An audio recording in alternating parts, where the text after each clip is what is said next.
Salom hammaga, sizlar bilan Dahshat olami kanali. Anchadan beri yangi hikoya chiqmayotgan edi, ammo bugun siz uchun dahshatli voqeani tayyorladik. Ko'zga oldida uzoq turishni yoqtirasizmi? Unda ehtiyot bo'ling, chunki bu hikoyadan keyin siz hech qachon ko'zguga avvalgidek qaramaysiz. Jasur kechasi soat 3 da uyg'onib ketdi.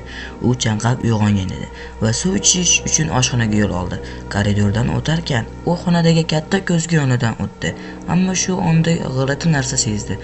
Aks tasvir o'zidan ozgina kechikib harakat qilayotgan edi. Balki bu shunchaki tasavvuridir, balki charchoq ta'siri. U suv ichdi va orqaga qaytdi. Biroq yuragi tez urayotganini his qildi. Ko'zguga yana bir qarashni xohladi, lekin yuragiga qandaydir qo'rquv paydo bo'ldi. Shu bois tezda xonasiga kirib ketdi va ko'zlarini yumib uxlashga harakat qildi. Ertasi kuni kechasi yana shu holat takrorlandi. Jasur qiziqib oynaga uzoqroq qaradi. Bu safar aks qimirlamasdan turardi. U qo'lini ko'tardi. Aks ham shunday qildi.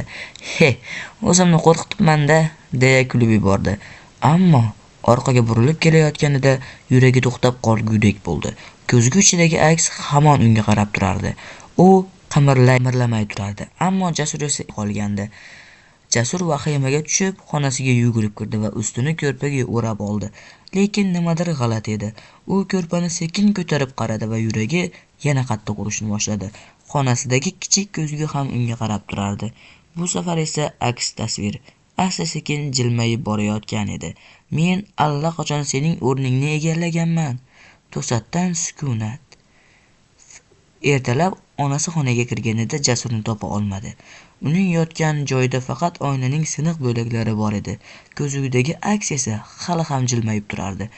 "Siz oxirgi marta ko'zguga qachon qaradingiz? Ishonchim komilki, endi uzoq tikilishga yuragingiz dov bermaydi. Balki sizning aksingiz ham kechasi mustaqil harakat qilayotgandir. Yo'qsa, nega u ba'zida g'alati qaraydi?